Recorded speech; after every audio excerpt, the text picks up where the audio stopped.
विवाह रेखा में निम्नगामी शाखाएं कौन सी कहलाती है? यदि विवाह रेखा से छोटी छोटी शाखाएं नीचे की ओर जाती हुई दिखाई दे तो जातक का वैवाहिक जीवन दुखमय होता है। ऐसा क्यों होगा? ये दूसरी रेखाओं, हथेली के अथवा चिन्ह जो है, दूसरे जो चिन्ह है उन सबको देख करके, हाथ की बनावट आदि को देख करके अंदाजा लगाया जा सकता है। यदि विवाह रेखा में कुछ छोटी छोटी शाखाएं ऊपर की ओर जाती हुई दिखाई दे तो जातक का प्रेम प्रसंग या विवाह जातक के सौभाग्य और उन्नति को लेकर आता है। ऊर्ध्वगामी रेखाएं उत्तम और उन्नतिशील प्रेम या विवाह संबंध को बताती है। ये बढ़ते प्रेम की भी सूचक होती है। यदि विवाह रेखा टूटी हुई हो तो इस काल विशेष में जातक का ग्रस्त जीवन भी टूट जाता है। आप इस चीज़ को मान करके चलिए। विवाह रेखा पर यदि चतुष्कोण हो, यदि इस टूटी हुई रेखा पर कोई चतुष्कोण दिखाई पड़ जाए तो जातक पारिवारिक बिखराव को ठीक करके पुनः दाम्पत्य संबंध या प्रेम संबंध सही करने का प्रयास करेगा या सही कर लेगा। विवाह रेखा हुक की तरह मुड़ी हुई होती है, तो यदि विवाह रेखा हुक की तरह मुड़ी हुई हो तो वैवाहिक संबंध में भारी दुर्भावना व्याप्त हो जाती है। विवाह रेखा पर यदि कोई धब्बा हो, यदि इस विवाह रेखा पर काला धब्बा दिखाई दे जाए तो ये दाम्पत्य या प्रेम के क्षेत्र में भयंकर विघ्न बाधा की सूचना देता है। विवाह रेखा यदि त्रिशाखी होकर के धब्बे वाली बनती है, यदि काले धब्बे वाली इस रेखा का अंत द्विशाखी, त्रिशाखी या बहुशाखी हो तो प्रेम या दाम्पत्य संबंध का त्याग करके जातक जीवन साथी का त्याग कर देगा। या यदि विवाह रेखा पर धब्बा हो और अंत में पतली हो, यदि काले धब्बे के बाद रेखा पतली हो जाए तो ऐसे जातक का अपनी प्रेमिका के प्रति लगाव धीरे धीरे समाप्त हो जाएगा। यदि इसका अंत क्रोश या सितारे से होता है तो संबंध टूट जाएगा या जीवन साथी या प्रेमिका अथवा प्रेमिका अंत हो जाएगा। काला बिंदु हो तो यह आत्महत्या को संकेत करती है।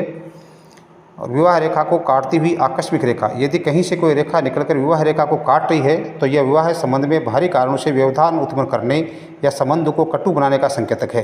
विषय का ज्ञान करने के लिए इन सभी रेखाओं को या सभी पर्वतों की स्टडी करनी चाहिए। इससे पहले इसका रिजल्ट नहीं निकालना चाहिए। शुक्र से अगर कोई दोष है तो माता पिता या स्वजन से होगा।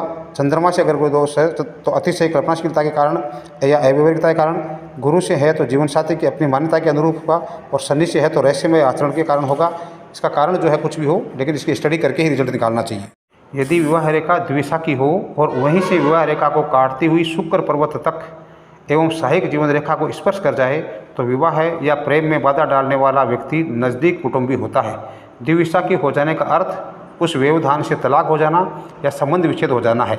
और यदि वही रेखा इसी स्थिति में त्रिशाखी या बहुशाखी हो जाती है तो इसके परिणाम और अधिक घातक हो जाएंगे। यह पूरी तरह बिखराव का संकेत होती है। यदि विवाह रेखा किसी रेखा के द्वारा कट जाए तथा वहाँ से इसकी एक शाखा या अन्य आकस्मिक रेखा हृदय रेखा को काटती हुई मस्तिष्क रेखा को स्पर्श करे, जहाँ स्पर्श करे वहाँ कोई दोष हो, जैसे दीप की आकृति होना या क्रोश होना, तो वैवाहिक जीवन दुखमय और कष्ट से परिपूर्ण होगा। और ये प्रसंग जातक को मानसिक रूप से उद्विग्न और परेशानी का कारण भी बनाएगा। इससे संपूर्ण विक्षिप्तता नहीं होती, अपितु भावनाओं के संघर्ष से जातक पागलपन की हरकतें करने लगता है। यदि चंद्र पर्वत पर कोई अशुभ चिन्ह हो या हृदय रेखा चंद्रमा की ओर झुकी हुई हो तो उस पर दोष हो तो जातक पागल भी हो सकता है। हृदय रेखा की ओर मुड़ती हुई विवाह रेखा का रिजल्ट क्या होगा? यदि विवाह रेखा हृदय रेखा की ओर झुकाव लिए हुई मुड़ी हुई हो तो जातक को अपने जीवन साथी के प्रति कोई प्रेम या आकर्षण नहीं होगा। ऐसे जातक की विषय भोग के प्रति रुचि कम रहेगी, उसमें नैराश्य या वैराग्य की भावना ज़्यादा रहेगी। किसी भी स्थिति में विवाह रेखा का हृदय रेखा की ओर मुड़ना विवाह के कारण भावनात्मक असंतुलन या बर्बादी की कहानी कहने वाला होता है। यदि विवाह रेखा इतनी अधिक झुक जाए कि वह हृदय रेखा को स्पर्श कर ले या उसको काटकर आगे बढ़ जाए तो ये जीवन साथी की मृत्यु का संकेतक है। कनिष्ठक के प्रथम पोरों में घुसती हुई अगर कोई विवाह रेखा दिखे तो विवाह रेखा अगर ऊपर की ओर मुड़ जाए तथा कनिष्ठिका अंगुली में प्रवेश कर जाए तो ऐसा जातक आजीवन कुंवारा रहता है और कुंवारा ही मर भी जाता है।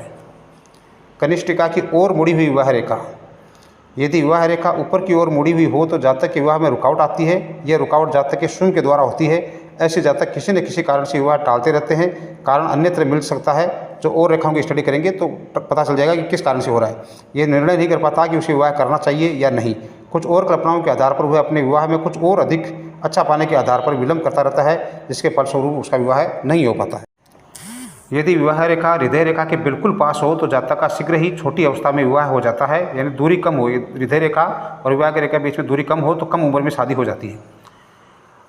यदि विवाह रेखा में से कोई शाखा निकलकर सूर्य पर्वत पर पहुंच जाए तो विवाह बहुत ही शुभ और उत्तम होता है। इससे जातक को धन और सुख की प्राप्ति होती है। यदि विवाह रेखा को कोई रेखा काट दे तो यह विवाह में बाधा की सूचना देती है।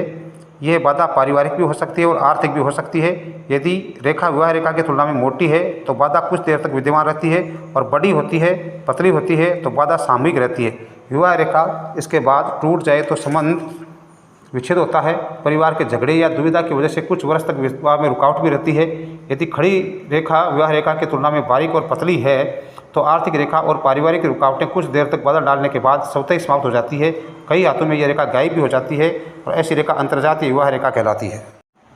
यदि विवाह रेखा इतनी लंबी हो जाए कि सूर्य रेखा या भाग्य रेखा को स्पर्श कर ले तो निश्चय ही जातक का विवाह है किसी अमीर और प्रसिद्ध घराने में होगा। पत्नी या पति हजारों में से एक होगा। जातक विवाह के बाद सुखी रहेगा तथा उसका भाग्योदय होगा। सहायक विवाह रेखा के बारे में आपको बता दूं मैं, क्या होती है सहायक विवाह रेखा।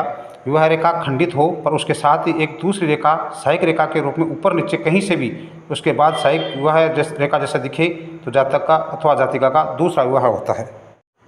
यदि विवाह रेखा हृदय रेखा की ओर मुड़ती हुई हो तथा उस पर एक क्रॉस का निशान बनाए तो ऐसे जातक या जातिका ने जिससे शादी की है वह प्राणी शीघ्र ही मृत्यु को प्राप्त हो जाता है।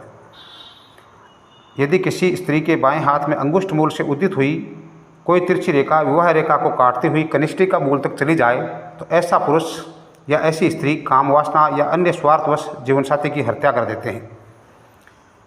विवाह रेखा पर दीप का निशान हो, साथ में अंगूठे के मूल में भी दीप का निशान हो तो जातक अपने नज़दीकी रिश्तेदार के साथ ही विवाह करता है। ऐसा जातक कामुक और पारिवारिक सदस्यों पर भी बुरी नज़र रखता है। यदि विवाह रेखा पर भी ये दोहरे दीप हों तो ऐसा जातक सगोत्र विवाह करता है, अर्थात अपने ही कुटुंब की लड़की से विवाह करता है। यदि दूसरे दीप पर रेखा टूटी हो तो संबंध टूट जाते हैं। सितारा हो, तिल हो, क्रॉस हो तो जातक की मृत्यु हो जाती है। इसके बाद विवाह रेखा दूषित हो तो संबंध खराब भी हो जाते हैं। यदि जातक या जातिका के हाथ में एक से अधिक विवाह रेखाएं हैं और इनमें से ऊपर या नीचे की किसी रेखा या उसकी शाखा द्वारा विवाह रेखा कट जाती है तो जातक या जातिका के वैवाहिक जीवन में उसका प्रेम संबंध बाधक होगा। यदि विवाह रेखा ऊपर से आकर कोई रेखा काटती है विवाह रेखा को तो पूर्व प्रेम संबंध शादी से पहले का, और नीचे से जाकर अगर कोई काटती है तो विवाह के बाद के प्रेम संबंध बाधक होते हैं। यदि कटने वाली रेखा पतली है तो ये प्रेम संबंध के कटने का संकेतक भी हो सकती है।